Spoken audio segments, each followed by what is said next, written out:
Okay, this is the second part of our class today.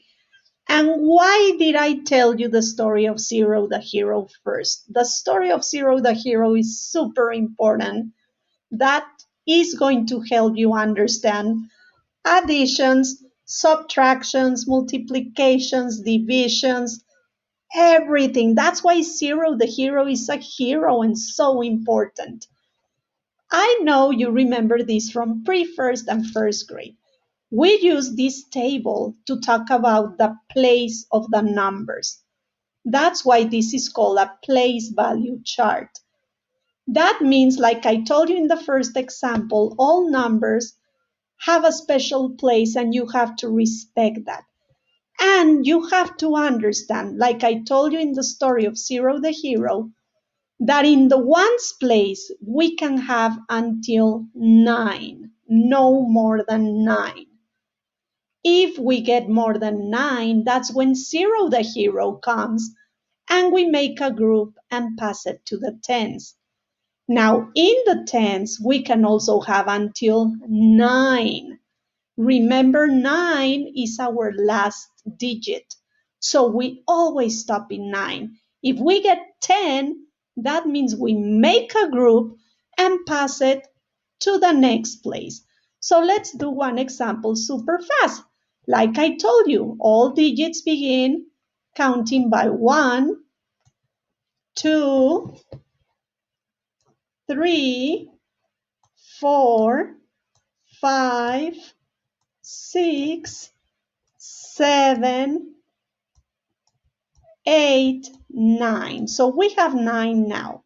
But what happens if I add one more? Uh-oh, that's 10.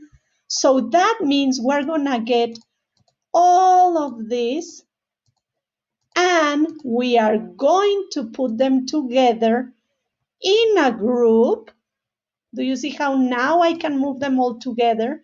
Because they become a group and I'm going to change it for a 10. So here I have 10 and here I have 10. So I'm going to just change it. Imagine it is like money. So instead of having 10 ones, I change it for 1 10. So now I pass it to the tens.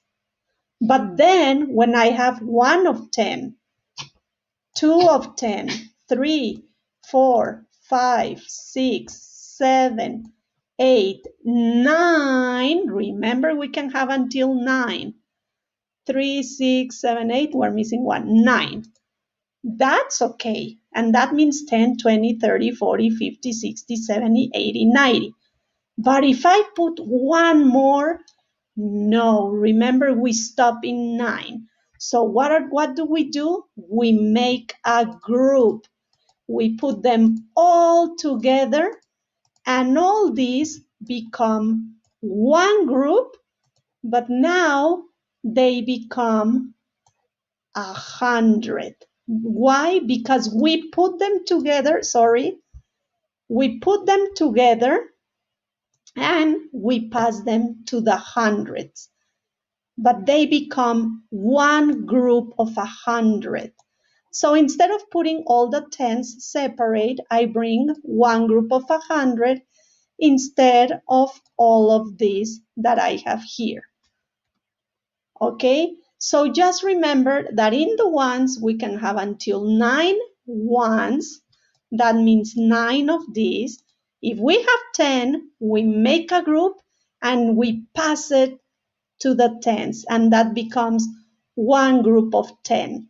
If we have 10 of these, we put them together and it becomes one group of 100.